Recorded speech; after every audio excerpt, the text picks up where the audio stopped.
Hello student, we continue the chapter of sound. In this video we study on the characteristics of the sound. इससे पहले बच्चों मैंने sound के बारे में बताया था कि sound is the form of energy, is the form sensation of hearing और ऑफ ईयर। ठीक है, हमारे कानों में एक सेंसेशन पैदा करता है और एक एनर्जी है। कैसा एनर्जी था इसके बारे में हम प्रीवियस वीडियो में डिस्कस कर चुके हैं। आज हम बात करेंगे कि ये साउंड एक वेव है, तो इस वेव में क्या क्या कैरेक्टरिस्टिक्स है उसके बारे में हम बात करेंगे। तो साउंड जो है पहले देखिए, साउंड को देखिए, ये साउंड जिस तरह होता है इसको ऐसे देखिए, इस तरह से हम देखते हैं। जैसे आप देखे होंगे इको जो होता है, जो ईसीजी जिसको हम लोग बोलते हैं इलेक्ट्रोकार्डियोग्राफी, उसमें भी आपका जो हार्ट का जो साउंड होता है उसको भी ऐसे करके वो दिखाया जाता है। तो जैसे साउंड को एक वेव है, ऐसे ऐसे वेव की तरह आगे बढ़ता है। ठीक है, तो साउंड में जो कैरेक्टरिस्टिक्स होता है, पहले wave length, time period, frequency और एम्पलीट्यूड। ठीक है, तो इसमें जो कैरेक्टरिस्टिक्स की हम जो बात करेंगे, तो इसमें जो वेवलेंथ है, मैंने कहा जाता कि मैंने बताया था कि sound go propagated by the air fraction and compressions. तो ये जो देखते हैं, ये जो देख रहे हैं दोनों ये जो उठा हुआ जो आपका जो है, इसको हम लोग कहते हैं कंप्रेशन, नीचे वाला को एयर फ्रैक्शन कहते हैं। तो ये जो बीच की जो दूरी है, ये बीच की जो दूरी जो होती है ना, इसी को हम लोग कहते हैं वेवलेंथ।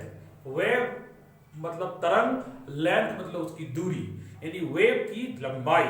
तो वेवलेंथ ये हो गया आपका वेवलेंथ, यानी कि इसको डिफाइन कर सकते हैं the distance between the two consecutive rarefaction और कंप्रेशन इज कॉल्ड वेवलेंथ। और इसको जो हम लोग डिनोट करते हैं, इसको हम लोग जो लैम्डा से, इसको लैम्डा से हम लोग डिनोट करते हैं।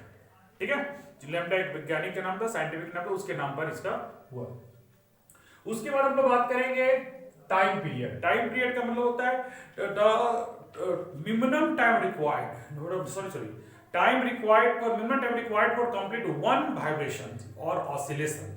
यानी एक ये जो देख रहे हैं यहां से यहां तक कंप्लीट होने में, एक वेव को कंप्लीट होने में जितना टाइम लगता है, यानी कहने का मतलब कि minimum time required to complete one vibration is called time period, और that is denoted by second. हम लोग उसको काउंट करते हैं सेकेंड से। ओके, तो अब उसके बाद आते हैं फ्रीक्वेंसी। फ्रीक्वेंसी का मतलब हो गया, इसको हम लोग हर्ट्ज से इसको डिनोट करते हैं। हर्ट्ज भी एक वैज्ञानिक के नाम पर ही इसका नाम पड़ा है। Hertz is the denoted on the name of the honour of the Hertz, जो एक वैज्ञानिक के नाम था, उनके नाम पर पड़ा है। तो ये जो फ्रीक्वेंसी जो होता है, फ्रीक्वेंसी का मतलब होता है number of vibration produce in 1 second. 1 second में जितना वाइब्रेट करेगा, जैसे वाइब्रेशन होता है ना, जैसे कि वाइब्रेशन जितना ज्यादा बार वो 1 सेकंड में जितना होगा वो कहलाएगा आपका फ्रीक्वेंसी। ठीक है, number of vibration produce in 1 second, 1 second में जितना वाइब्रेशन होता है उसी को हम लोग कहते हैं फ्रीक्वेंसी। अब आता है एम्पलीट्यूड की बात हम लोग करें, तो एम्पलीट्यूड का मतलब होता है, एम्पलीट्यूड का मतलब होता है कि मैक्सिमम डिस्प्लेसमेंट, ये जितना ऊपर जाएगा, ये ना, ये जो देख रहे हैं ये आपका कहलाएगा एम्पलीट्यूड, यानी कि maximum displacement of the wave for either side of the mid point of the positions is called amplitude. वो कहलाता है उसका वो एम्पलीट्यूड। ये बच्चों यदि कहने का मतलब कि ये that is the four characteristics by which we determine या classified the quality of the sound. Sound की क्वालिटी जो है हम इसी से पता करते हैं। अब देखिए इसमें अब कैसे क्वालिटी होती है वो हम बताना चाहेंगे। देखिए ये जो आपका जो वेवलेंथ है, ये तो इससे पता चलता है कि कितनी लंबाई है। उसके बाद देखिए फ्रीक्वेंसी और एम्पलीट्यूड जो बहुत सारा मायने रखता है, यानी कि फ्रीक्वेंसी और एम्पलीट्यूड इसलिए मायने रखता है कि ये जो एम्पलीट्यूड है, जैसे एम्पलीट्यूड जो हम लोग बोलते हैं, लाउडनेस जो साउंड की होती है, जैसे साउंड की जो लाउडनेस होती है वो एम्पलीट्यूड पर डिपेंड करता है। Higher amplitude higher loudness, lower amplitude lower loudness. यानी कहने में देखिए, इसलिए कि हम लोग देखिए शादी ब्याह में या स्कूल में असेंबली में एम्पलीफायर का इस्तेमाल करते हैं। ये एम्पलीफायर साउंड, एम्पलीफायर आवाज को साउंड को बढ़ाता है।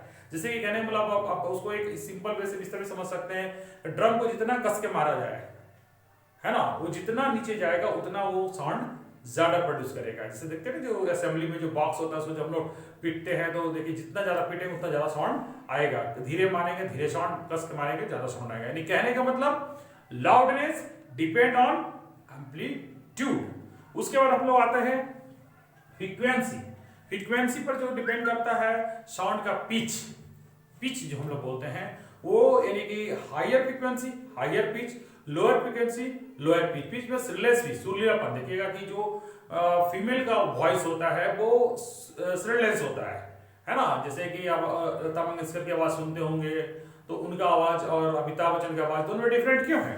क्योंकि जो लता मंगेशकर की आवाज है उसमें उसका फ्रीक्वेंसी ज्यादा है, इसलिए देखिएगा कि वो आवाज में जो पतलापन, जिसको हम लोग कहते हैं कि आवाज मोटा पतला हम लोग बोलते हैं, लेकिन ऐसा मतलब उसे साइज तो उसमें नहीं दिखता है, लेकिन आवाज का भारीपन जो है उसी से हम लोग डिनोट करते हैं कि वो श्रिलेंस है या फ्लेटेड है।